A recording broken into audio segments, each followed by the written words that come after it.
The fluorescent lights of courtroom 4B buzzed overhead like angry wasps as Sarah Mitchell tried to steady her shaking hands. She gripped the edge of the defendant's table so hard her knuckles turned white, staring at the worn wood grain as if it held answers to the nightmare consuming her life. "Ms. Mitchell," the prosecutor's voice cut through the stale courtroom air like a blade, "where were you on the night of March 15th between 11 p.m. and 2 a.m.? Sarah looked up at District Attorney Robert Henshaw, a man whose silver hair and expensive suit projected exactly the kind of authority that made juries believe every word he said. At 34 years old, Sarah had never been in trouble with the law, not even a speeding ticket. And now she sat accused of breaking into Medline Pharmaceuticals and stealing $50,000 worth of controlled substances. "I was home," she repeated for what felt like the 100th time, her voice barely above a whisper. "Alone, in my apartment." "Alone," Henshaw repeated, packing before the jury box like a predator circling prey. "No witnesses, no phone calls, no social media posts, nothing to corroborate your whereabouts during the exact window when this crime occurred." He paused dramatically, letting the words sink in. How convenient. Sarah's public defender, Marcus Chen, half rose from his seat. "Objection, Your Honor, argumentative." "Sustained," Judge Patricia Winters said, though her tone suggested she was barely paying attention. "Move along, Mr. Henshaw." Sarah glanced at Marcus, 30-something, perpetually exhausted, juggling 40 cases at once. He was doing his best, but they both knew his best might not be enough. Not against Henshaw's well-oiled prosecution machine. Henshaw approached the evidence table, where plastic bags containing her work jacket, her apartment keys, and crime scene photos lay in neat rows. He lifted a bag containing her navy blue jacket, the one she wore to the veterinary clinic every day. The defendant's jacket, recovered from her residence, tested positive for traces of propofol and ketamine. He held it up for the jury to see. The exact same substances stolen from Medline Pharmaceuticals. A murmur rippled through the courtroom. Sarah felt 12 pairs of eyes boring into her, judging, condemning. She wanted to scream that she worked with those drugs every day at the clinic, that of course there might be traces on her jacket. Marcus had made that argument, but Henshaw had countered with an expert witness who testified the concentration levels matched fresh contamination, not residual exposure from normal work. "Let's look at the security footage," Henshaw continued, clicking a remote. The courtroom screen flickered to life, showing grainy black and white footage of a figure in a dark hoodie approaching the pharmaceutical warehouse's side entrance. The figure was approximately 5'6", slim build, moving with purpose. Sarah's exact height, Sarah's exact build. The figure used some kind of electronic device on the door lock. The video quality was too poor to see details, and disappeared inside. 12 minutes later, the same figure emerged carrying a backpack, now presumably full of stolen drugs. "The defendant," Henshaw said, freezing the frame, "has the skills, the access to the necessary sedatives for her veterinary work, and the physical profile matching our perpetrator. She has significant student loan debt, over $80,000, providing clear financial motive, and she has no alibi." Sarah closed her eyes, fighting back tears.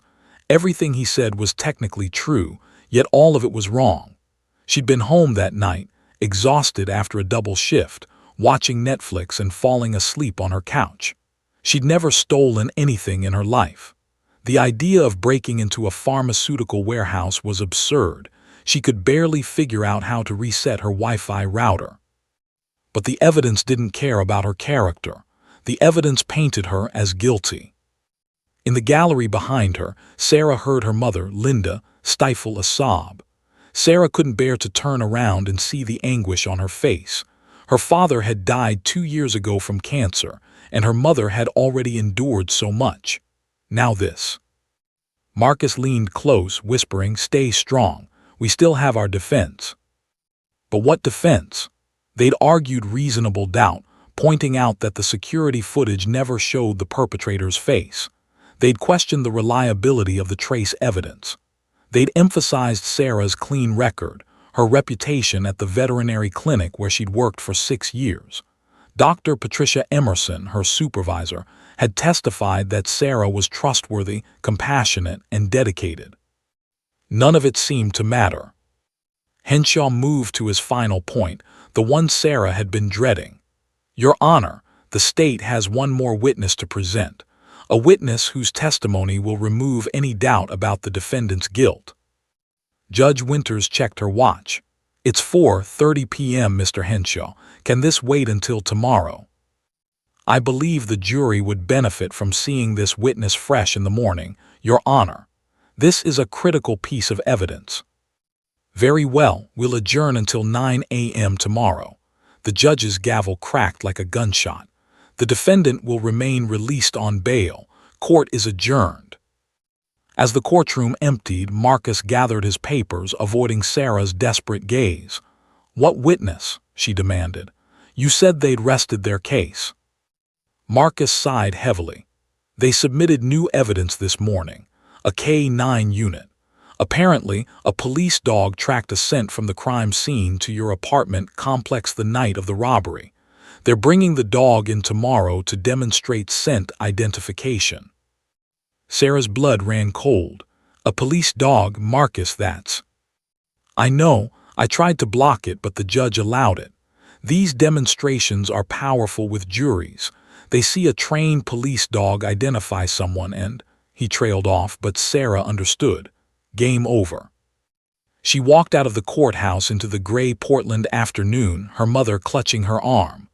"We'll get through this, baby," Linda whispered. "You're innocent. The truth will come out." Sarah wanted to believe her, but as she looked up at the imposing courthouse behind her, all she felt was the crushing weight of a system that had already decided her guilt. Tomorrow, a police dog would seal her fate. What Sarah didn't know, what she couldn't possibly know, was that tomorrow's witness would change everything. Not in the way the prosecution expected, but in a way that would stop the entire courtroom cold. Because Sarah Mitchell had a secret, a memory buried 5 years deep, and that police dog coming tomorrow wasn't just any dog. He was a dog whose life she'd once saved. Sarah barely slept that night. She lay in her small one-bedroom apartment, staring at the ceiling, watching shadows from passing cars dance across the plaster. Every time she closed her eyes, she saw that grainy security footage, saw herself being led away in handcuffs, saw her mother's heartbroken face through prison glass during visiting hours. At 6 a.m., she gave up on sleep entirely. She showered, dried her hair, and selected the most professional outfit she owned, a charcoal gray suit her mother had bought her for the trial. "Look respectable," Marcus had advised. "Juries judge books by their covers whether they admit it or not." By 8:30 a.m., Sarah sat beside Marcus at the defense table, her stomach twisted in knots. The courtroom slowly filled with spectators, journalists, and the usual court personnel. She felt their stares, their whispered speculation. The woman accused of stealing drugs, probably guilty. Why else would she be here? At precisely 9 a.m., Judge Winters entered. All rise. The familiar ritual played out. Everyone stood, then sat, then waited. Henshaw looked particularly confident this morning, his burgundy tie perfectly knotted, a slight smile playing at his lips. He conferred briefly with his assistant, then nodded to the bailiff. "Your Honor," Henshaw announced, standing with theatrical flair, "the state calls our final witness." The courtroom doors at the back swung open with a heavy, ominous creak. The reaction was immediate. Heads turned, whispers erupted, even Judge Winters leaned forward with interest. Officer David Morrison entered first, 6'2", broad-shouldered, with close-cropped blonde hair going gray at the temples. His Portland Police Department uniform was immaculate, his posture military straight, but no one was looking at him. All eyes were fixed on the magnificent German Shepherd walking beside him. The dog moved with fluid, powerful grace, each step deliberate and controlled. He wasn't on a leash, Morrison simply walked, and the dog heeled perfectly at his left side, maintaining exact position without command. His coat was primarily black with rich tan markings on his legs and face, and his intelligent dark eyes swept the courtroom with an alertness that seemed almost human. Sarah's breath caught. Something about that dog. "Ladies and gentlemen," Henshaw addressed the jury as Morrison and the dog positioned themselves near the witness stand.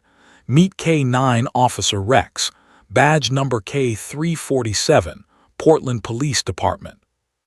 The dog sat on command, still as a statue, his gaze now fixed forward with professional intensity.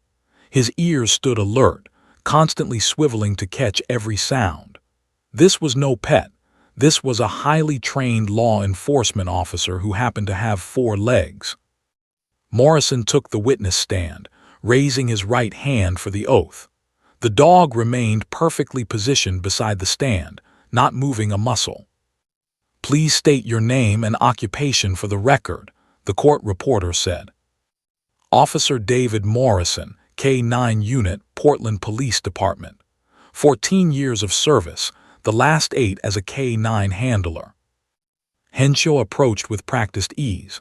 "Officer Morrison, tell the jury about Rex." Morrison's stern face softened slightly with obvious pride. "Rex is a 4-year-old German Shepherd, trained in narcotics detection, explosive detection, tracking, and apprehension. He graduated top of his class from the K9 Academy and has been my partner for 3.5 years. What's his success record?" 87 successful tracks, Morrison stated firmly. 87 times Rex has tracked a scent from a crime scene to a suspect or location. 87 times he's been correct. 0 false positives. The jury shifted with interest. Several members leaned forward. "Never wrong," Henshaw emphasized. "Never wrong," Morrison confirmed. "When Rex identifies a scent match, you can take it to the bank." Sarah felt Marcus tense beside her. They both knew where this was going.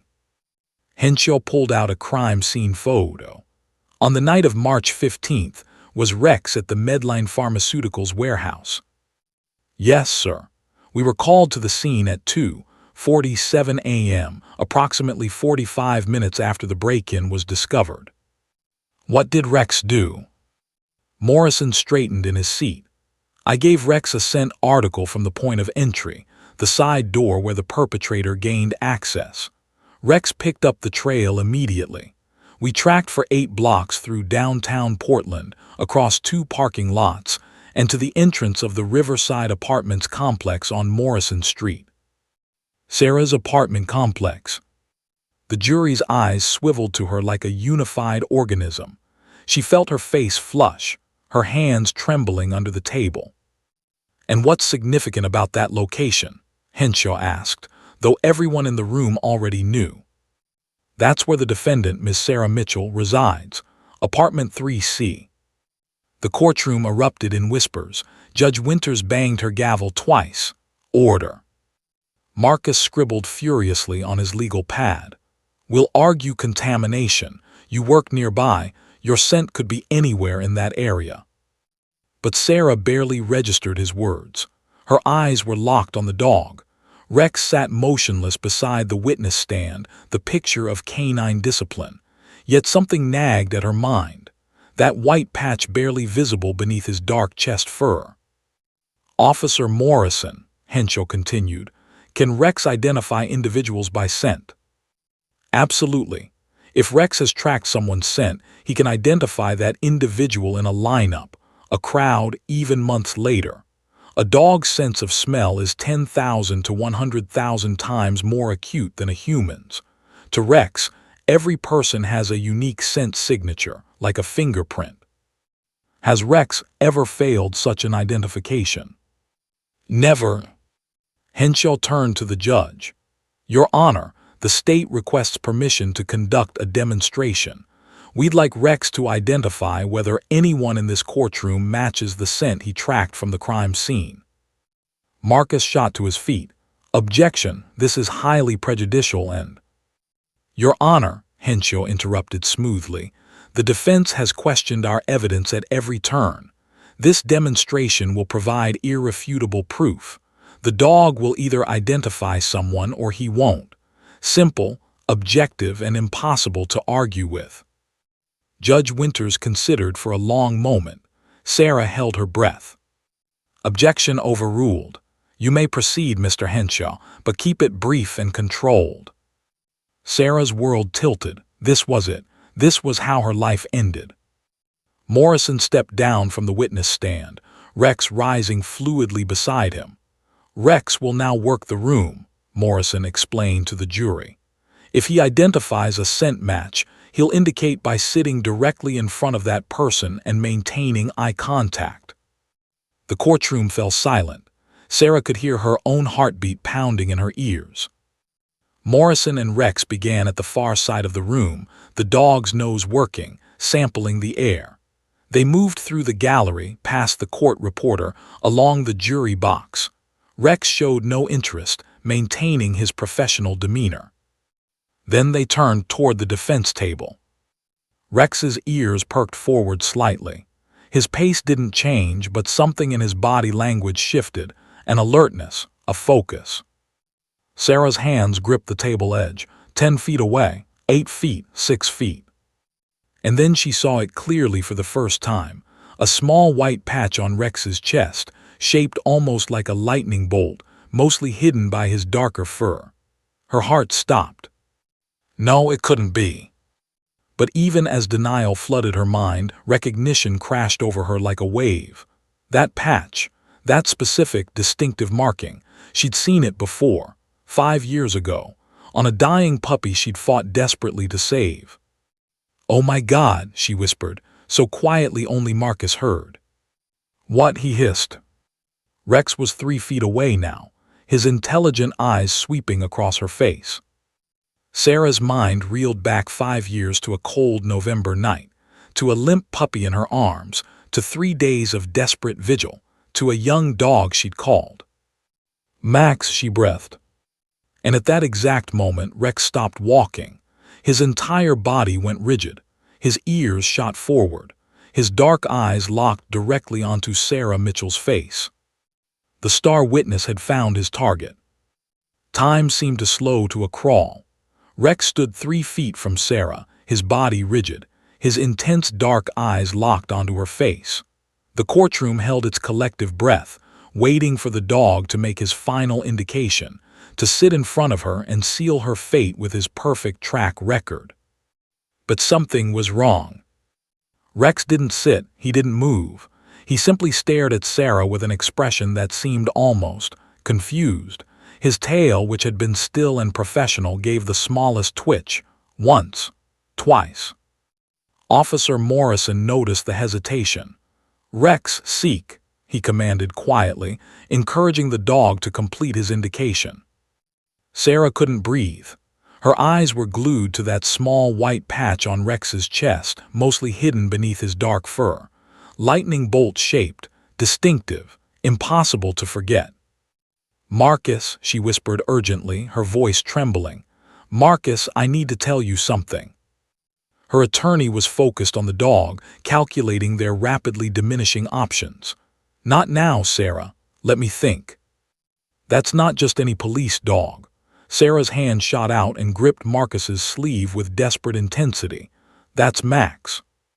Marcus turned to her, confused and irritated. "The dog's name is Rex. We just heard." "No," Sarah's voice was barely audible, but it carried absolute certainty.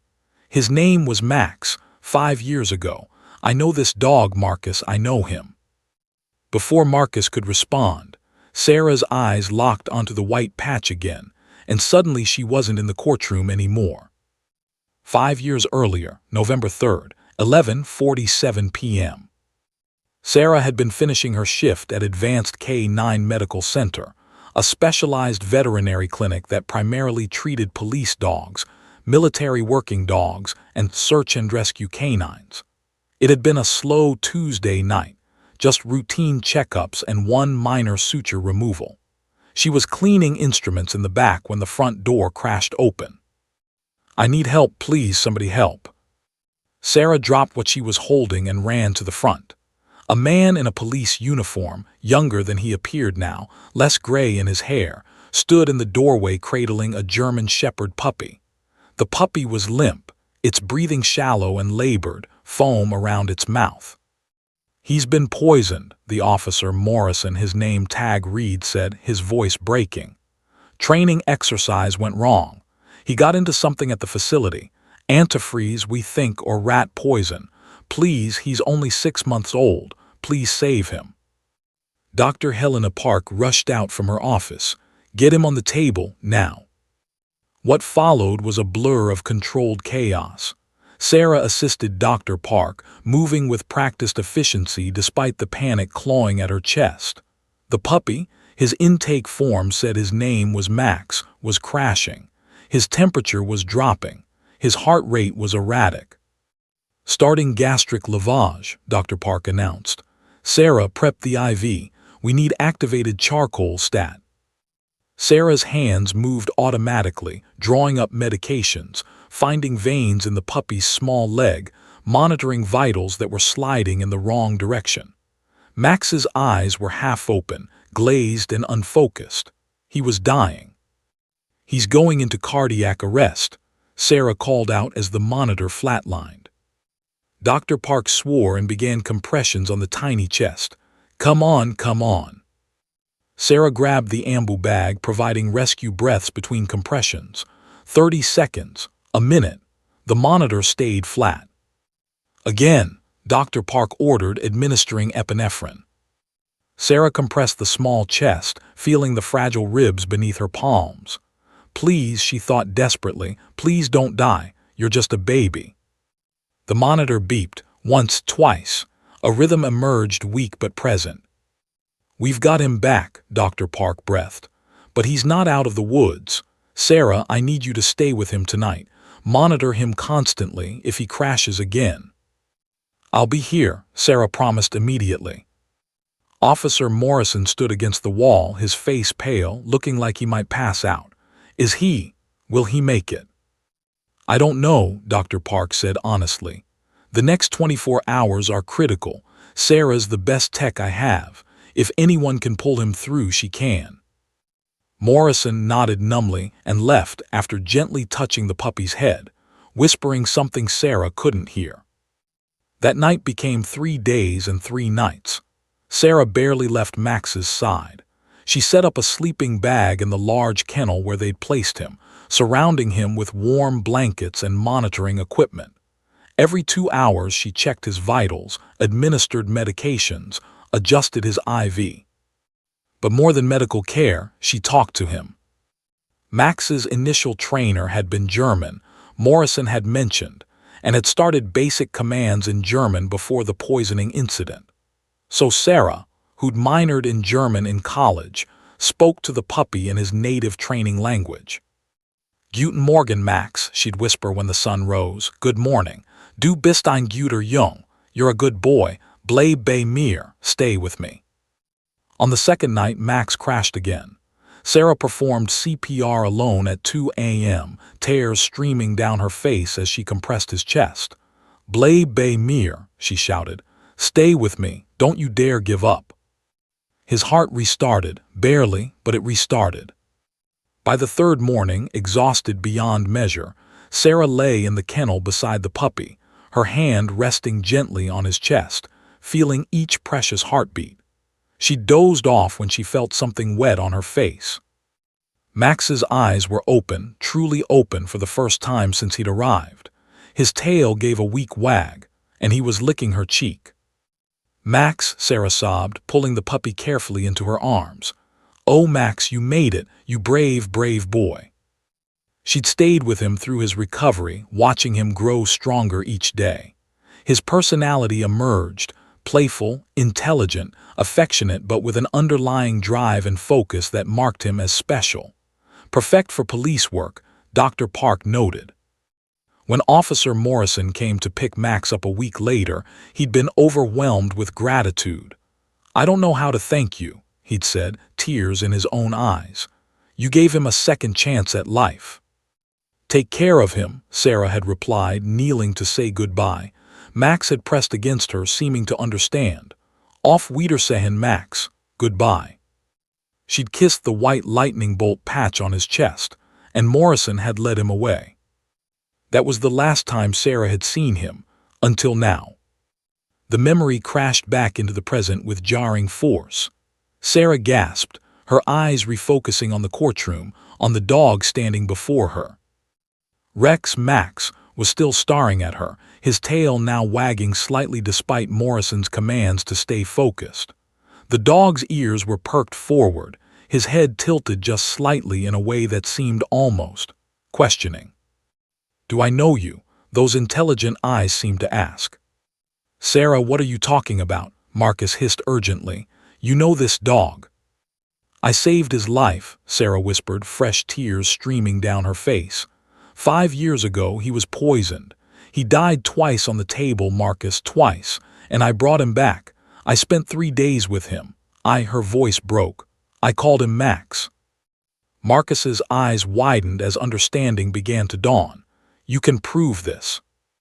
"The medical records, Dr. Park. She'll remember I was on all his treatment logs." Sarah couldn't look away from Rex. That white patch on his chest, I'd know it anywhere. I kissed it goodbye the last time I saw him. In front of them, Morrison was growing frustrated with Rex's unusual behavior. "Rex, seek," he commanded more firmly. But Rex wasn't following commands. His training was warring with something deeper, a memory, a recognition buried beneath years of professional conditioning. The prosecution table was buzzing with whispered concern. Henshaw's confident smile had faltered. Judge Winters leaned forward. "Officer Morrison, is there a problem?" "I know, Your Honor, Rex is just—" Morrison looked genuinely confused.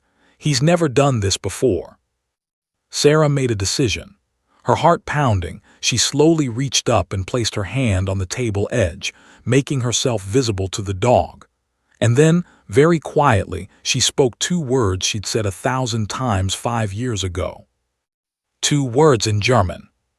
2 words that would stop the entire courtroom cold. Guten Morgen, 5 years earlier, November 3, 2020, 11:47 p.m. Sarah Mitchell had always believed she was meant to work with animals. As a child, she'd been the one nursing injured birds back to health, the one who could calm the most anxious dog at the shelter where she volunteered. Her gift wasn't just technical skill, it was connection, an almost intuitive understanding of what animals needed. But nothing had prepared her for the night officer. David Morrison burst through the doors of Advanced K9 Medical Center carrying a dying puppy. "Please," Morrison's voice cracked with desperation, his uniform soaked with rain and something else. Vomit, Sarah realized. The puppy had been sick. "He's not breathing right. We were at the training facility and he got into something. Please, you have to save him." Sarah took one look at the German Shepherd puppy in Morrison's arms and felt her blood run cold. The puppy's gums were pale gray, almost white. His breathing was rapid and shallow. Foam tinged with blood crusted around his muzzle. His beautiful brown eyes were half closed, glazed with pain and confusion. "Max," Morrison was saying, his voice breaking. "His name is Max. He's only 6 months old. He's going to be a police dog. He's special. Please, please save him." Dr. Helena Park appeared, her gray hair pulled back, reading glasses perched on her nose despite the late hour. She'd been doing paperwork in her office. One look at the puppy and her expression turned grave. "Get him on the table. Now." Sarah, prep for emergency gastric lavage and IV access. The next 30 minutes were a controlled storm of medical intervention.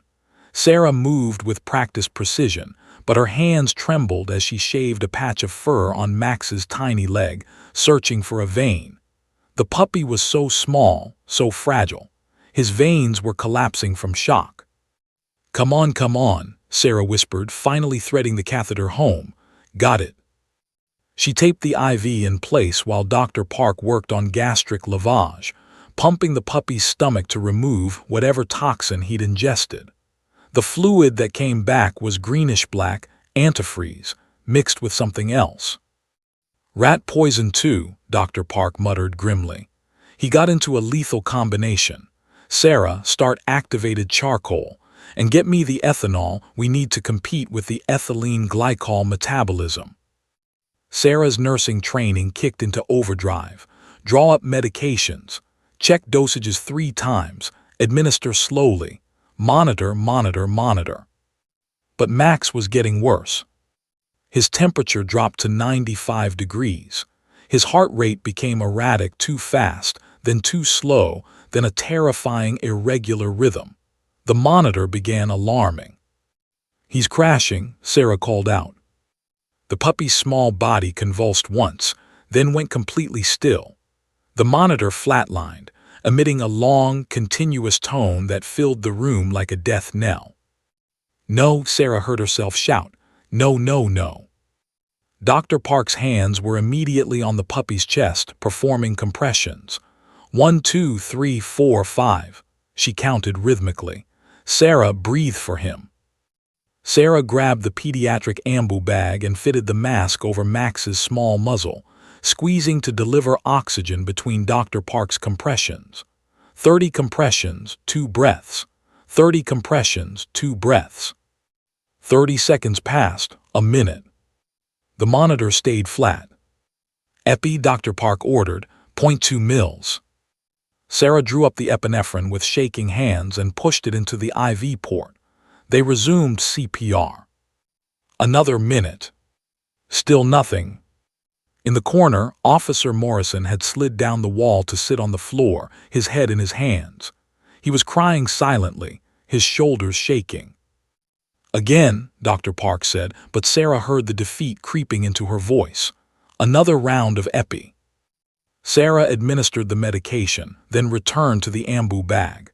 She looked down at the puppy's face, so young, so innocent, with a distinctive white patch on his chest shaped like a lightning bolt. This puppy had done nothing wrong. He'd just been curious, exploring his world, and had stumbled into poison meant for rats. "Don't you dare," Sarah whispered to him, squeezing the ambu bag. "Don't you dare give up. You're meant to be a hero, you're meant to save lives. You can't die here, not like this." Dr. Park compressed his chest, once, twice, 3 times. The monitor beeped. Sarah's head snapped up. Was that? Another beep, then another. A rhythm was emerging, weak and irregular but present. "We've got him," Dr. Park breathed, her own hands trembling now. "We've got him back." Morrison's head jerked up. "Is he?" "He's alive," Dr. Park confirmed. "But barely. The next 24 to 48 hours are critical. He could crash again at any time. He needs constant monitoring." She turned to Sarah. "I need you to stay with him all night if necessary. Can you do that?" "Yes," Sarah said without hesitation. "Absolutely yes." Dr. Park nodded and went a brief Morrison while Sarah carefully moved Max to a large intensive care kennel. She surrounded him with heated blankets, adjusted his IV fluids, connected him to continuous monitoring equipment. His heartbeat was visible on the screen, weak but persistent. Morrison appeared at the kennel door, his face haggard. "Will he make it?" "I honestly don't know," Sarah admitted. "But I promise you, I won't leave his side. If he has any chance at all, I'll make sure he gets it." Morrison knelt beside the kennel, reaching through the bars to gently stroke Max's head. "He was supposed to be a police dog," he said quietly. "Top of his breeding line. Smart, brave, loyal. His trainer is from Germany. That's why his name is Max, why he's learning commands in German." He laughed bitterly. "All that potential, and I let him get poisoned because I wasn't watching carefully enough at the training facility." "This isn't your fault," Sarah said firmly. "Accidents happen. What matters now is giving him the chance to fight." After Morrison left, Sarah retrieved her sleeping bag from her car. She kept one there for occasions just like this, though they were rare.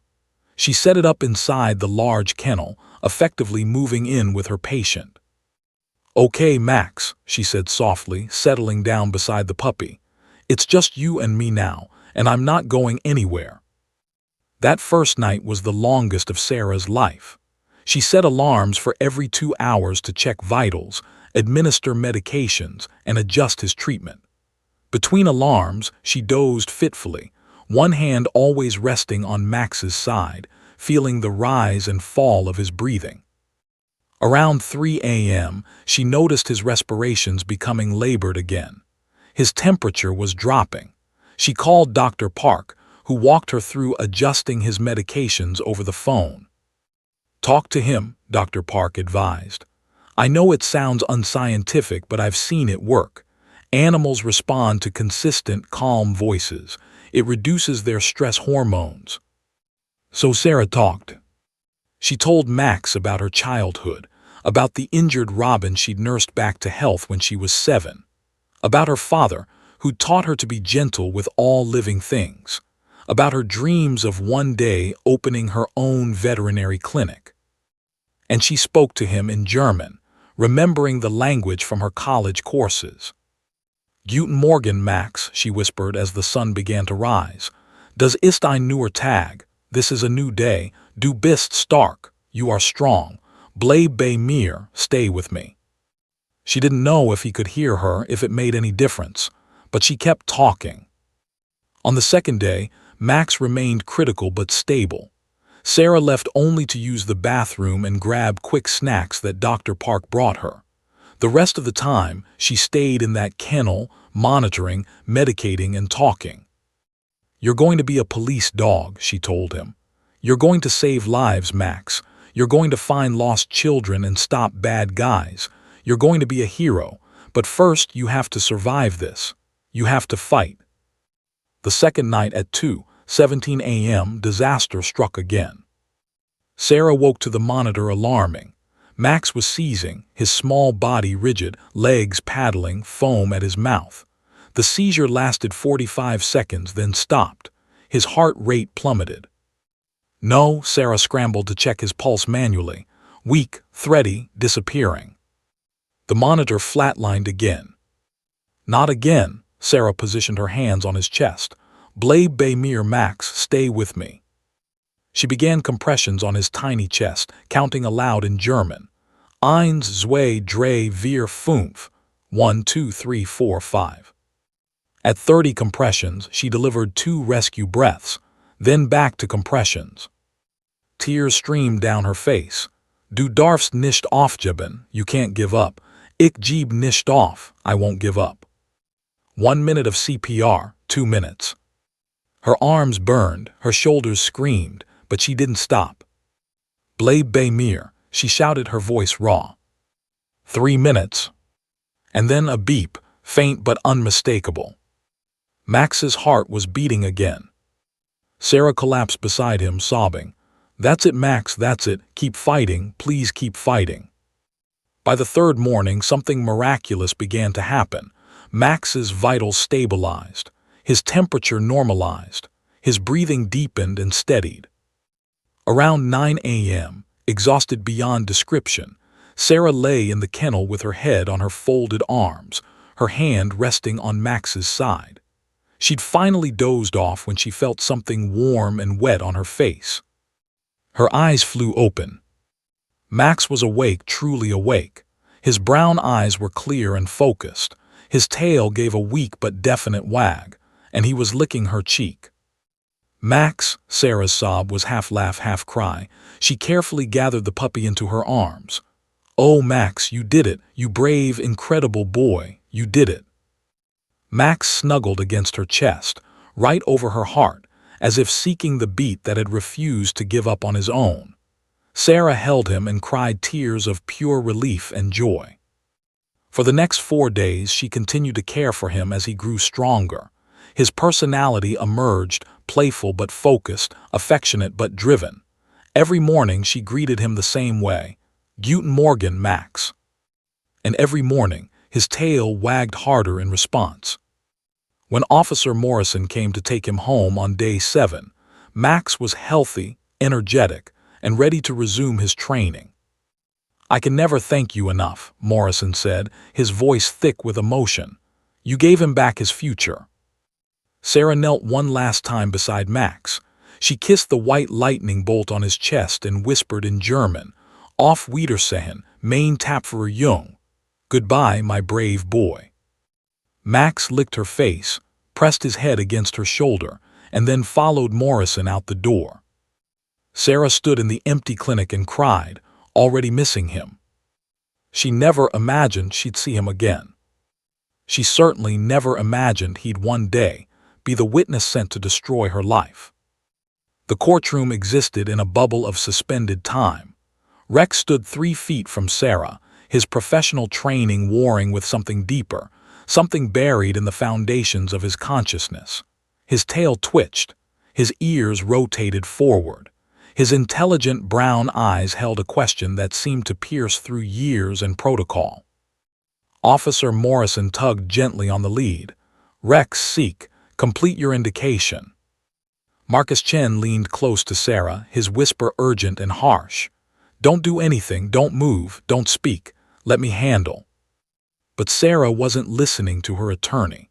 Her entire world had collapsed into the space between herself and the dog standing before her. The dog she'd held through 2 cardiac arrests.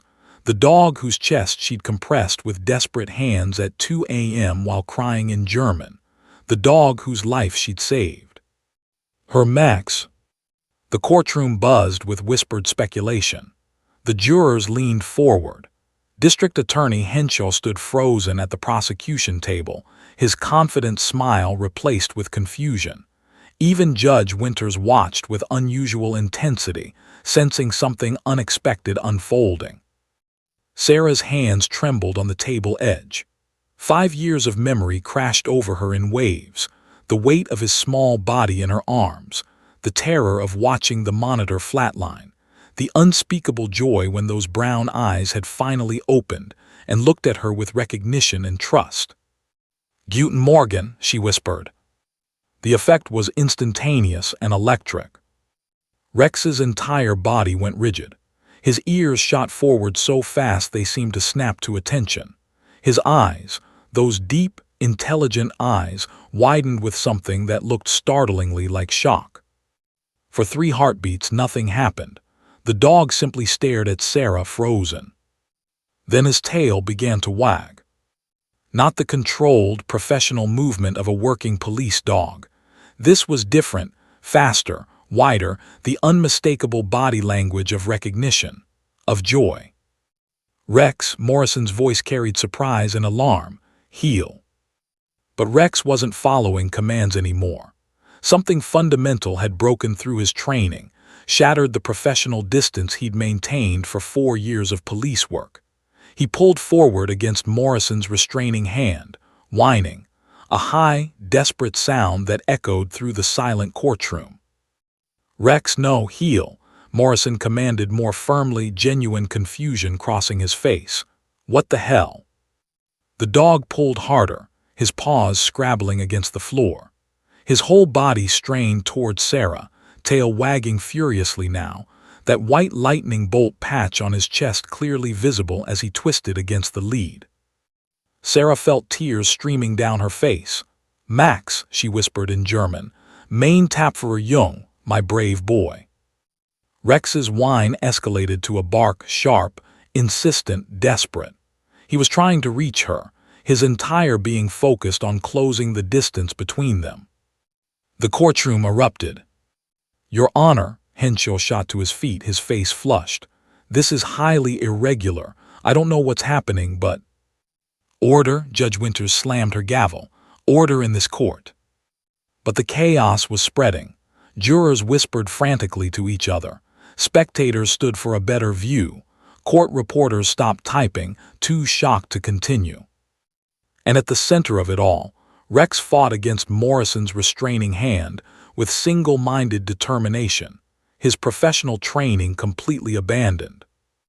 Officer Morrison, Judge Winters demanded, her voice cutting through the noise. What is going on with your dog? Morrison looked genuinely stunned, his face pale beneath his tan. Your Honor, I don't know. Rex has never. In 3.5 years, he's never broken protocol. Not once. I don't understand what. Rex barked again, louder, more desperate. He planted his front paws and pulled with all his considerable strength. Morrison, caught off guard, stumbled forward 2 steps. Those 2 steps brought Rex within reach of Sarah. What happened next would be replayed in news footage and courtroom sketches for weeks to come. Rex lunged forward the remaining distance, broke free from Morrison's momentarily loosened grip, and pressed his face directly against Sarah's leg. His tail wagged so hard his entire rear end swayed. He whined, a sound of pure recognition and desperate affection, and when Sarah instinctively reached down, the dog thrust his head under her hand. The courtroom went dead silent. Sarah's hand rested on Rex's head, and the dog, this highly trained, professional police K9 with an impeccable record, closed his eyes and leaned into her touch like a puppy seeking comfort. His tail continued its ecstatic wagging. "Oh my God," someone breathed from the gallery. Sarah knelt down slowly, and Rex immediately pressed against her, his head finding the space under her chin, his body trembling with what could only be described as joy. She wrapped her arms around him, and the dog made a sound, half whine, half groan, that spoke of recognition, of memory, of a bond that 4 years of police training hadn't erased. "Ich habe dich vermisst," Sarah whispered into his fur, her voice breaking. "I missed you." Rex's tail continued its furious wagging, thumping against the floor. Morrison stood frozen, his hand still outstretched where the lead had slipped from his grasp, staring at his partner with utter incomprehension. "Rex, what?" District Attorney Henshaw found his voice, though it came out higher than intended. "Your Honor, I move for an immediate recess to determine what has compromised the witness." Compromised? Marcus Chen was on his feet, his exhausted demeanor replaced with laser-sharp focus. "Your Honor, what we're witnessing isn't compromise, it's recognition. This dog clearly knows my client." "That's impossible," Henshaw shot back. "Rex is a police dog. He's been in the K9 unit for years. The defendant couldn't possibly." "She saved his life." Marcus's voice rang through the courtroom. 5 years ago, when he was a puppy, before he joined the force, my client was the veterinary technician who saved this dog's life. The courtroom exploded again. Reporters scrambled for their phones. Jurors gasped and whispered. Judge Winters banged her gavel repeatedly. "Order, I will have order." But Sarah barely heard any of it. She remained kneeling on the courtroom floor, her arms around Rex, feeling his warm body pressed against her, his heartbeat strong and steady beneath her hands. The same heartbeat she'd fought so desperately to preserve 5 years ago. The same heartbeat that had stopped twice, and that she'd restarted with her own hands. Rex pulled back slightly and looked directly into her eyes. His tail still wagged, but slower now, more controlled. He lifted one paw and placed it on her knee, a gesture she'd taught him during his recovery when he'd been too weak to stand but wanted contact. "Du erinnerst dich," Sarah whispered, "you remember." Rex's response was to lean forward and lick her face, once, gently, before pressing his forehead against hers in a gesture of unmistakable affection. Officer Morrison finally moved, taking a tentative step forward. "I don't, Sarah Mitchell." His voice was uncertain, searching his memory. "Wait, 5 years ago, the vet clinic, the night Max was poisoned, you're the tech who saved him." Sarah looked up, tears streaming freely now. "Yes." Morrison's face underwent a rapid transformation. Confusion, recognition, understanding, then horror as the implications crashed down on him. "Oh my God, you saved his life. You spent 3 days with him. He looked at Rex, then back at Sarah, then at the prosecution table where Henshaw stood pale and rigid. "And I just brought him here too. Oh my God." Judge Winters had stopped banging her gavel. She leaned forward, watching the scene with sharp, calculating eyes. "Mr. Henshaw," she said quietly, dangerously, "would you care to explain how your star witness appears to have a profound personal connection to the defendant?" Henshaw opened his mouth, closed it, opened it again. We had no knowledge. The dog's history before joining the force wasn't. Your Honor, Marcus Chen's voice was steady now, controlled, scenting victory. I move for an immediate recess to investigate this matter fully. Clearly, there are factors at play here that the prosecution either didn't know about or chose not to disclose. Judge Winters's expression was glacial. Motion granted. We're in recess for 2 hours. Officer Morrison, you and your K-9 partner will remain available for further questioning. Mr. Henshaw, I suggest you use this time wisely to determine exactly how your evidence just fell apart in open court. The gavel cracked like thunder. Sarah slowly stood, and Rex stood with her, pressing against her leg, looking up at her with those intelligent eyes that seemed to say, I know you. I remember. You saved me. And in that moment, Sarah realized that Rex, was about to return the favor. Her 2 words in German had stopped the trial cold. Now those same words might just save her life. The moment Judge Winters's gavel fell, the courtroom transformed into controlled chaos. Reporters scrambled for the exits, already typing on their phones. Spectators erupted in conversation. The jury was quickly ushered out, most of them craning their necks for one last look at the extraordinary scene they'd just witnessed. Sarah remained kneeling beside Rex, her hand still resting on his head, unable to process what had just happened. The dog leaned against her leg, his tail still wagging gently, his eyes never leaving her face. Ms. Mitchell, a bailiff approached cautiously, you need to move to the consultation room. Can I? Sarah looked up at Officer Morrison, who stood nearby looking shell-shocked. Can I have just one more moment? Morrison nodded mutely, still staring at his partner as if seeing him for the first time.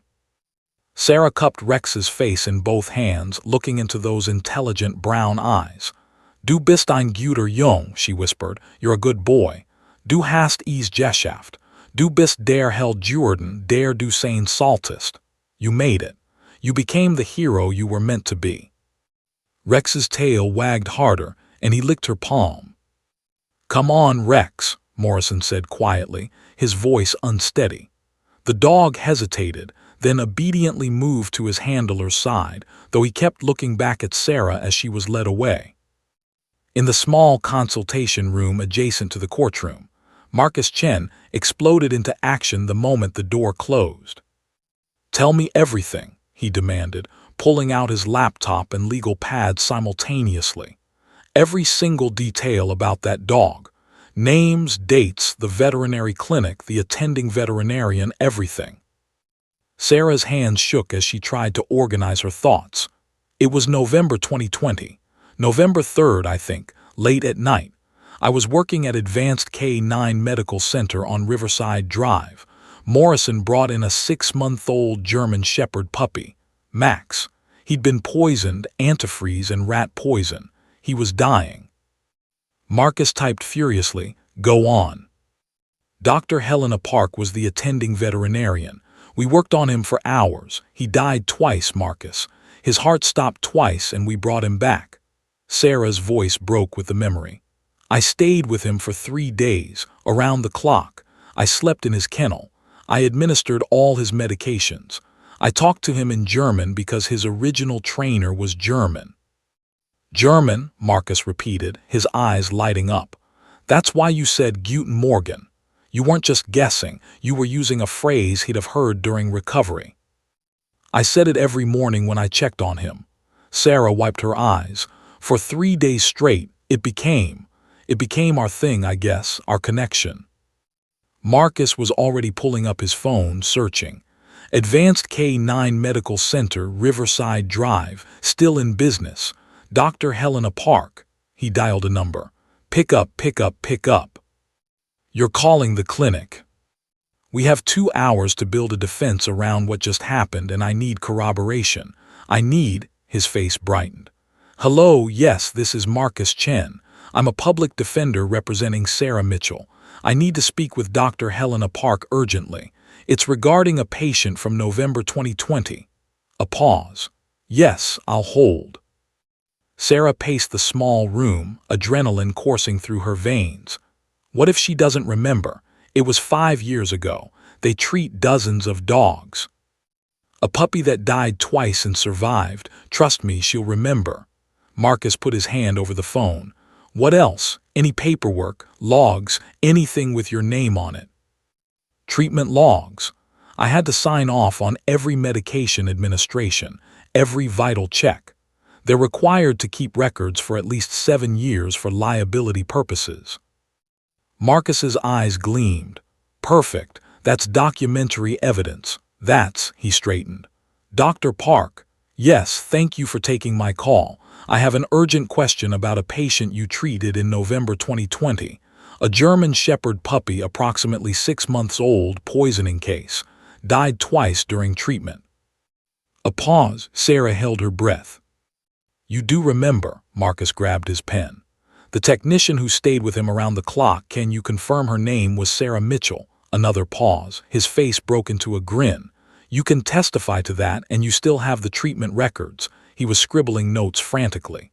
Dr. Park, you may have just saved an innocent woman's life. Can you be at the courthouse in 1 hour? Yes, this is for an active trial. Thank you. Thank you so much. He hung up and turned to Sarah, his exhaustion replaced by fierce energy. She remembers. She has the records. She's coming. Sarah felt her knees weaken with relief. She's really coming. She's leaving the clinic right now. Marcus was already dialing another number. But we need more. We need to establish that Rex was that puppy. We need Morrison's records, his K9 unit file, proof that he was called Max before becoming Rex. For the next hour, the small consultation room became a war room. Marcus made call after call to the Portland Police Department K9 unit, to the Records Division, to his investigator. Sarah provided every detail she could remember while Marcus built a timeline, cross-referencing dates and facts. His investigator, a woman named Jennifer Torres, called back within 30 minutes. I've got Morrison's K9 application, she reported over speakerphone. His partner Rex was added to the unit in March 2021, age approximately 1 year. Before that, there's a medical flag in the file, near-fatal poisoning incident, November 2020, treated at Advanced K9 Medical Center. Yes, Marcus pumped his fist. What about the name change? Standard procedure. Dogs often come to the K9 unit with civilian names and are given new ones as part of their official designation. I can't access the original name without a warrant, but the timeline matches perfectly. Marcus was already typing an emergency motion. I'm requesting the full K9 file, original training records, everything. Judge Winters is going to want to see this. Sarah watched him work, marveling at the transformation. The exhausted public defender who'd seemed barely able to keep up with Henshaw's prosecution had become a force of nature. A knock at the door made them both jump. Marcus opened it to reveal Dr. Helena Park, her gray hair pulled back, reading glasses hanging from a chain, carrying a manila folder thick with papers. Sarah, Dr. Park's face lit up with recognition. My God, you're the one on trial. I've been following the case, but I never made the connection. When Mr. Chen called and described the dog, I knew immediately. She spread the contents of the folder on the table. Treatment logs, medication charts, vital sign records, all dated November 3/10, 2020. And on every single page, Sarah's signature. You saved that puppy's life, Dr. Park said firmly. I've been practicing veterinary medicine for 30 years, and I've never seen anyone fight harder for a patient. When he coded that second time at 2 a.m., you refused to give up. You performed CPR for over 3 minutes. Marcus was photographing every document with his phone. Will you testify to all of this? Absolutely. Dr. Park's voice was steel. That girl has more integrity in her little finger than most people have in their entire body. If someone is trying to frame her for a crime, they picked the wrong person. Not framed, Marcus corrected. The prosecution genuinely didn't know about the connection. but they were willing to use a dog's testimony without fully vetting the dog's history with the defendant. He glanced at his watch. "We have 30 minutes before we're due back in court. Let me call the prosecution." In the courthouse hallway, District Attorney Henshaw paced like a caged animal. His assistant, a young lawyer named Patricia Wung, clutched a phone to her ear, trying to reach someone at the K-9 unit. "This is a disaster," Henshaw muttered. "A complete disaster. How did we not know about this connection?" "The dog's pre-service records weren't in the file you received," Wung reported, hanging up. "The K-9 unit only provided his official service record, which starts when he joined the force. His medical history before that wasn't included." "Because we didn't ask for it," Henshaw realized bitterly. "We assumed his background was irrelevant. We just needed his tracking record." His phone rang. Marcus Chen's name appeared on the screen. "Mr. Henshaw." Marcus's voice was calm, professional, but with an undertone of controlled triumph. "I think we should talk before we go back into court. I have Dr. Helena Park here with 5 years of veterinary records proving my client saved Rex's life when he was a puppy. I have testimony. I have documentary evidence. And I have a jury that just watched your star witness demonstrate clear affection for the defendant." Henshaw closed his eyes. "What do you want, Chen?" "Right now, I want you to admit that your K-9 identification is compromised. I want you to acknowledge that Rex's reaction suggests prior positive association with my client, which calls into question whether he was actually tracking a criminal scent or simply recognized someone he bonded with 5 years ago." "That's not," Henshaw started, then stopped, "because it was exactly that. The tracking still happened. He still went to her apartment complex." "Did he, or did he detect a familiar scent among hundreds in an urban environment and naturally gravitate toward it? Can you prove intent versus instinct?" "Silence." "I'll see you in court, Mr. Henshaw." Marcus hung up and looked at Sarah and Dr. Park. "We've got them on the defensive. Now we need to press the advantage." 20 minutes later, the bailiff knocked. "Court's reconvening in 5 minutes." Sarah stood, her legs shaky but her heart lighter than it had been in weeks. As they walked toward the courtroom, she saw Officer Morrison in the hallway, Rex sitting obediently at his side. Their eyes met. Morrison's expression was complex: regret, confusion, and something that might have been respect. Rex's tail thumped once against the floor when he saw Sarah. And Sarah knew that the dog who'd once been a dying puppy in her arms was about to become the key to her freedom. The trial was about to take a turn no one had anticipated. Judge Winters took her seat at exactly 11:47 a.m., her expression unreadable. The courtroom was packed beyond capacity. Word had spread during the recess, and reporters lined the walls. Every spectator seat was filled, including several off-duty police officers who'd come to see what had happened to one of their K-9 officers. Sarah sat at the defense table, her hands clasped tightly in her lap. Beside her, Marcus Chen radiated controlled confidence, his exhaustion replaced by sharp focus. Behind them, Dr. Helena Park sat in the front row of the gallery, the thick manila folder of medical records resting on her lap. At the prosecution table, District Attorney Henshaw looked like a man who'd aged 5 years in 2 hours. His shoulders were tense, his jaw set.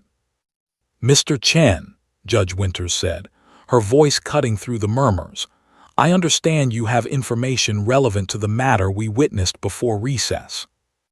Marcus stood. "Your Honor, the defense requests permission to recall Officer Morrison and to introduce new evidence regarding the relationship between K-9 Rex and my client." Henshaw stood as well. "Your Honor, the prosecution objects. This is highly irregular." "Mr. Henshaw," Judge Winters interrupted, her tone icy, "your K-9 witness just displayed obvious recognition and affection for the defendant in open court. The jury saw it. I saw it. Unless you can explain that behavior, I'm inclined to hear what the defense has to say." She looked at Marcus. Proceed. The defense calls Dr. Helena Park. Dr. Park made her way to the witness stand with the confidence of someone who'd spent 30 years dealing with life-and-death situations. She was sworn in and settled into the chair, her folder placed precisely in front of her. Marcus approached with respect. Dr. Park, please state your occupation. I'm a doctor of veterinary medicine. I own and operate Advanced K9 Medical Center, specializing in working dogs, police K9s, search and rescue, military working dogs. How long have you practiced veterinary medicine? 31 years. Do you know the defendant, Sarah Mitchell? Yes, Sarah worked as a veterinary technician at my clinic from 2018 to 2022. She was one of the best technicians I've ever employed.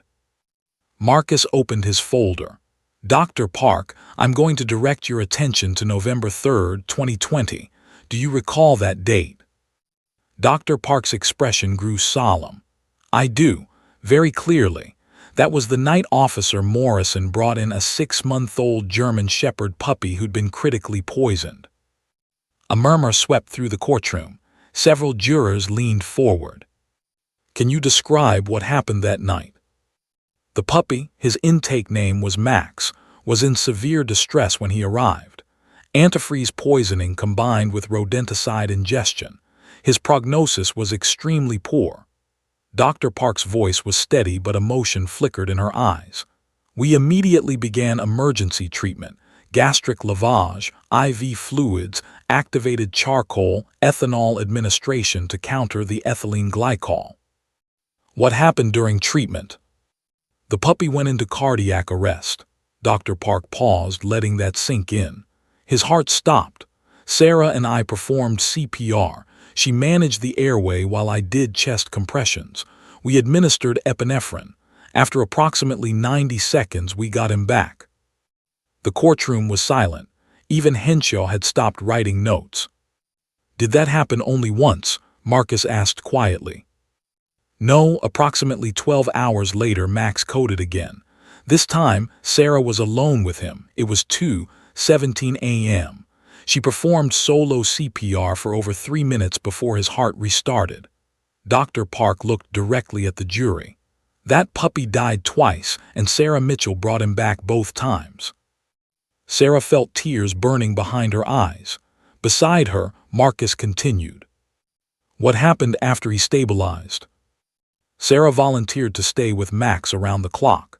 For 3 days and nights, she essentially moved into the clinic. She slept in his kennel, monitored his vitals every 2 hours, administered all medications, and provided constant companionship. Dr. Park opened her folder. I have the treatment logs here. Every single medication administration, every vital sign check, every feeding. Sarah's signature is on these documents. Marcus accepted the logs and moved to enter them as evidence. Henshaw didn't object, he couldn't.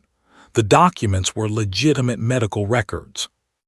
Dr. Park, in your 31 years of practice, how would you characterize Sarah's dedication to this patient? Extraordinary. I've seen many dedicated technicians, but Sarah's commitment to Max was remarkable. She refused to give up even when his chances seemed hopeless. She bonded with that puppy in a way that, Dr. Park's voice caught, in a way that clearly made a lasting impression on him. One more question, Dr. Park. Can you speak to Sarah Mitchell's character? Sarah is one of the most honest, compassionate, and ethical people I've ever known. The idea that she would commit a crime, especially involving drugs or theft, is absurd. She once found $400 cash in our parking lot and spent 2 hours tracking down the owner. That's who she is. Thank you, Dr. Park. Marcus returned to his seat. Henshaw rose for cross-examination, but his heart clearly wasn't in it. Dr. Park, you said the puppy's name was Max. Are you certain the dog currently serving as K9 Rex is the same animal? I recognized him the moment I saw footage of today's proceedings, Dr. Park said firmly. That distinctive white patch on his chest shaped like a lightning bolt, it's unmistakable. Plus, His age, breed, and Officer Morrison's presence all confirm it. Henshaw had no further questions. The defense calls Officer David Morrison. Morrison took the stand, his uniform crisp but his expression troubled. Rex sat at attention beside the witness box, his eyes tracking Sarah's every movement. Marcus approached carefully. "Officer Morrison, you brought a puppy named Max to Dr. Park's clinic in November 2020, correct?" "Yes," Morrison's voice was heavy. "Is K9 Rex that same dog?" Morrison hesitated, then nodded. "Yes, Max was his name during training and recovery. When he was officially inducted into the K9 unit in March 2021, he was redesignated as Rex. It's standard procedure." "Did you know Sarah Mitchell was the technician who saved Max's life?" "Not until today." Morrison looked at Sarah, his expression pained. "I remembered a young woman who stayed with him constantly, who refused to let him die. But I was transferred to a different division shortly after, and I didn't make the connection when I saw Ms. Mitchell's name on the case file. I never looked at her closely enough during the trial setup." "What happened when Rex recognized Ms. Mitchell today?" Morrison's jaw tightened. "He broke protocol completely. In 3.5 years as my partner, Rex has never behaved that way. Never. His training is impeccable, but when Ms. Mitchell spoke to him in German," he shook his head. "It was like his whole professional demeanor just crumbled. He became a puppy again, desperate to reach someone he loved." The courtroom was silent, except for the scratch of pencils as reporters took notes. Marcus made his move. "Officer Morrison, I'd like to conduct a demonstration with the court's permission." He looked at Judge Winters, who nodded. "Rex was originally trained with German commands, correct?" "Yes, his first trainer was German. We maintained some of those commands in his official training." "Would you have Rex perform several commands in German?" Morrison stood. "Rex, come." The dog moved instantly to Morrison's side. "Sit." Rex sat perfectly, his attention locked on Morrison. "Platz down." Rex dropped into a down position. "Bleib stay." Rex remained motionless as Morrison walked 10 feet away. "Now," Marcus said quietly, "would you give him his release command and allow him to move freely?" Morrison looked uncertain but nodded. "Rex free." The dog stood, looked at Morrison, then immediately turned and walked directly to Sarah at the defense table. He sat in front of her, his tail wagging gently, and placed his paw on her knee, the same gesture she'd taught him 5 years ago. The jury gasped. Several jurors had tears in their eyes. Sarah reached down and gently scratched behind Rex's ears. "Guter Jung," she whispered. "Good boy." Rex's tail wagged harder. "Officer Morrison," Marcus said, his voice carrying clearly through the silent courtroom, "in your professional opinion, does Rex's behavior indicate prior positive bonding with Ms. Mitchell?" "Yes," Morrison admitted quietly, "without question." Could such a bond affect his tracking behavior? Could he have been drawn to a familiar, loved scent rather than tracking a criminal? Morrison was silent for a long moment. "It's possible. Dogs form incredibly strong bonds with people who save their lives or care for them during trauma. That bond can supersede training." Henshaw was on his feet. "Your Honor, speculation." "It's not speculation," Morrison interrupted, his voice firm. "It's my professional assessment. Rex's reaction today proves he has a profound positive association with Ms. Mitchell. That association could absolutely affect his scent tracking in an urban environment where multiple scents overlap." Judge Winters leaned forward. "Are you saying your K9's identification of the defendant is unreliable?" Morrison met her eyes. "I'm saying it's compromised, Your Honor. I can't testify with certainty that Rex was tracking a criminal scent to Ms. Mitchell's apartment, or simply detecting the scent of someone he bonded with during a critical period of his life." The prosecution's case was crumbling. Marcus pressed his advantage. Your Honor, given this testimony and the evidence presented, the defense moves to have the K-9 identification stricken from the record as unreliable. Before Judge Winters could respond, Marcus's phone buzzed. He glanced at it and his expression changed. Your Honor, I've just received urgent information from my investigator. May I have a 5-minute recess? Judge Winters frowned but nodded. 5 minutes. Marcus pulled Sarah aside in the hallway. Jennifer found something. Another warehouse employee, David Kramer, has a girlfriend who was arrested 3 weeks ago for possession of propofol and ketamine. Sarah's eyes widened. The same drug stolen from the warehouse. Exactly, and Kramer had access to the same type of work jacket you wear. Jennifer's pulling his records now. Marcus's eyes gleamed. We might have found our real thief. When they returned to the courtroom, Marcus addressed the judge. Your Honor, the defense has uncovered evidence pointing to an alternative suspect. We request that the charges against Ms. Mitchell be suspended pending further investigation. Henshaw looked like he'd been punched. He conferred frantically with his assistant, then stood. Your Honor, in light of the compromised K-9 evidence and this new information, the state requests a continuance to re-examine the evidence. Judge Winters looked at Sarah, then at Rex, who still sat quietly beside her chair. Motion granted. This trial is suspended pending further investigation. Ms. Mitchell, you remain released on your current bail conditions. The gavel fell. Sarah collapsed into her chair, overwhelmed. Rex nudged her hand with his nose, and she wrapped her arms around him. Her 2 words in German had changed everything. Now justice was finally within reach. 3 days felt like 3 years. Sarah Mitchell sat in her small apartment, unable to focus on anything. Every time her phone buzzed, her heart leaped. Marcus had promised to call the moment he had news, but the waiting was torture. Her mother had moved in temporarily, cooking meals Sarah barely touched, holding her hand, praying.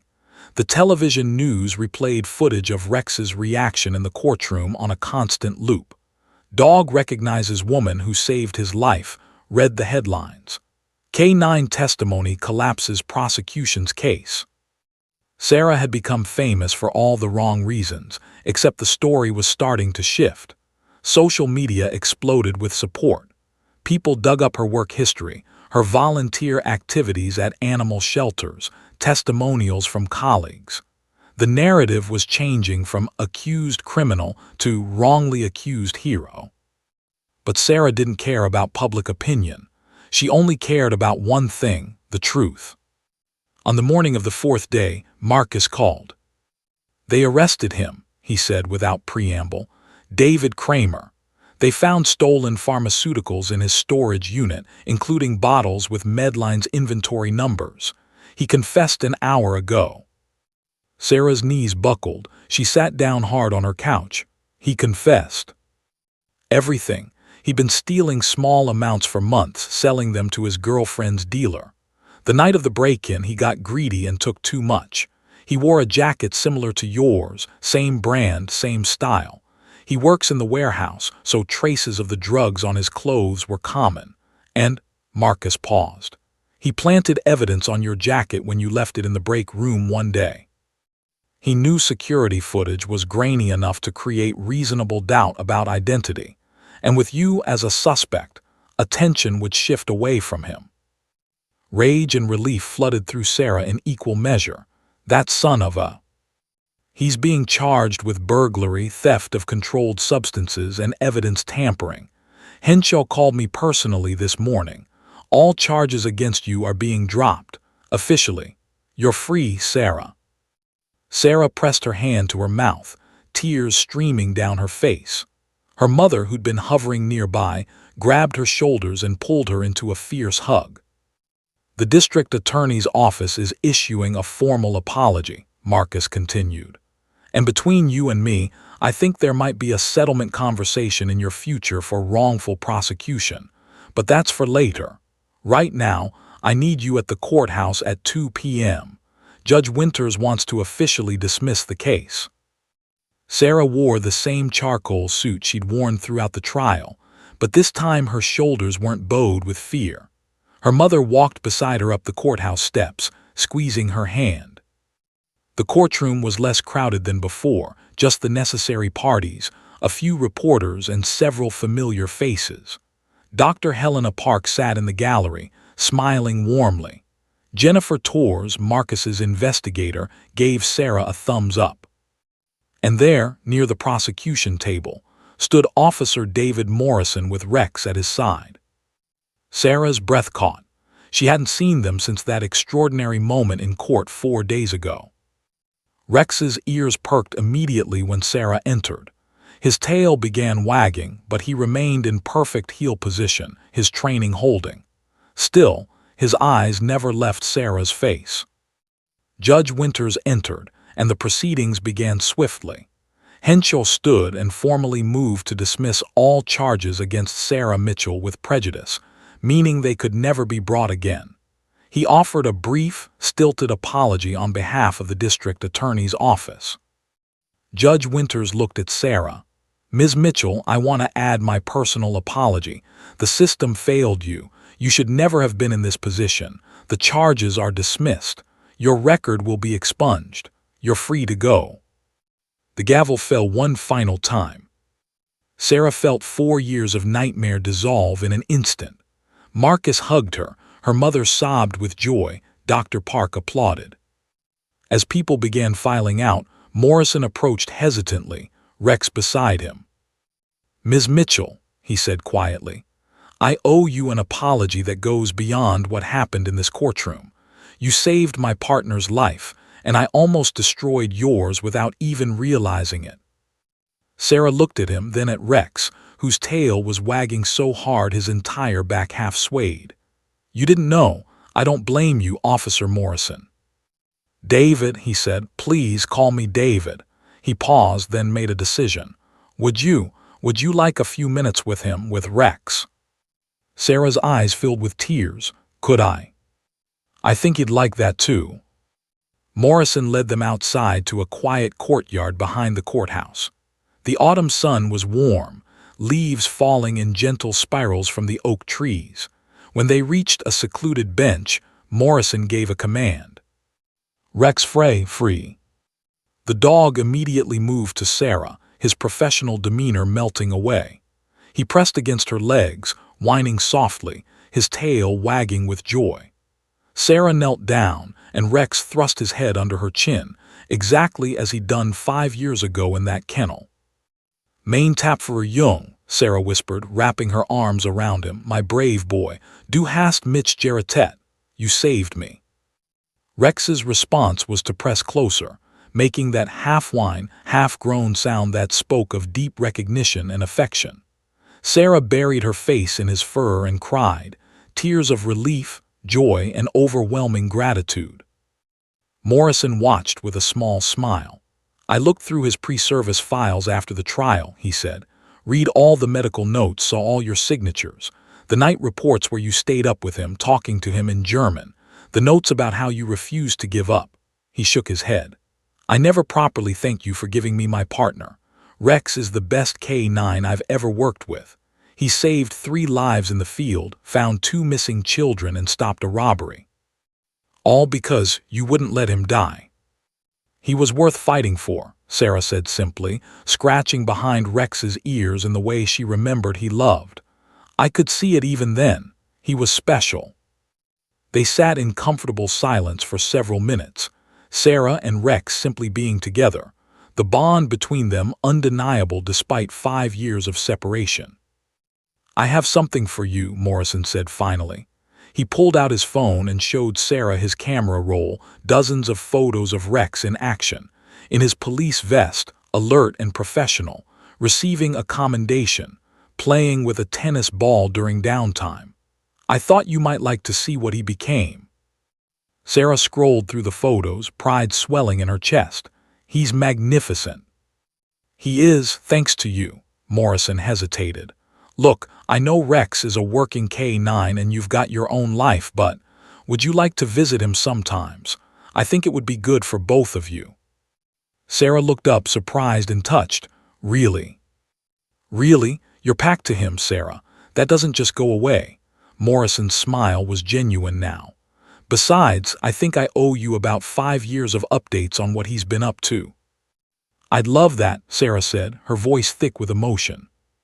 2 weeks later, Sarah stood on the courthouse steps again, but this time for a very different reason. The district attorney's office had arranged a press conference to officially clear her name and announce David Kramer's conviction. Sarah spoke briefly about her ordeal, her voice steady. She thanked Marcus, Dr. Park, Jennifer, and everyone who'd believed in her innocence. She spoke about the importance of thorough investigation and not rushing to judgment. And then Morrison stepped forward with Rex, and the crowd of reporters pressed closer. "5 years ago," Sarah said, looking down at the dog sitting perfectly at Morrison's side, "I met a dying puppy and refused to give up on him. I fought for his life because I believed he had something important to offer the world. I was right." She smiled. "Rex has gone on to become an exemplary police K9, saving lives and serving his community with honor. And when I needed someone to fight for me, he did exactly that, not with his training but with his heart." She knelt down and Morrison gave Rex the release command. The dog moved to Sarah, pressing his head against her shoulder. Cameras flashed, capturing the moment. "This story isn't about a trial or false accusations," Sarah continued, one hand resting on Rex's head. "It's about loyalty, memory, and the incredible bonds between humans and animals. It's about how small acts of kindness can echo across years and arrive exactly when we need them most. Rex remembered me when it mattered. He reminded everyone in that courtroom that I was someone worth saving, just like he'd been." She looked up at Morrison, then at the cameras. "Sometimes the witness we need most isn't the one who can speak. It's the one who can show us truth through pure, uncomplicated love." Rex's tail wagged, and he leaned into Sarah's touch. The crowd erupted in applause. 6 months later, Sarah stood in the open doorway of her new veterinary clinic, Mitchell and Park Animal Care, a partnership with her mentor. Business was thriving, fueled partly by her newfound notoriety but sustained by her genuine skill and compassion. A police cruiser pulled up. Morrison and Rex emerged. "We were in the neighborhood," Morrison said with a grin. "Thought we'd stop by for Rex's checkup." It had become a monthly ritual, official K9 wellness checks that always ran long because Sarah and Rex needed time together.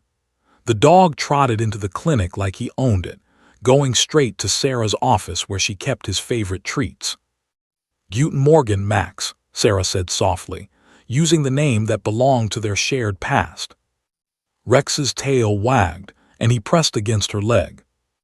Some bonds, Sarah had learned, transcend time, circumstance, and even the most rigorous training. They exist in the quiet spaces between heartbeats, in the muscle memory of care and survival, in 2 words spoken in a language that means more than the words themselves. "Guten Morgen," she whispered again, and Rex looked up at her with eyes that said, "I remember. I'll always remember." Her 2 words had stopped the court cold. But more importantly, they'd reminded everyone that love, in all its forms, is the most powerful evidence of all. The end.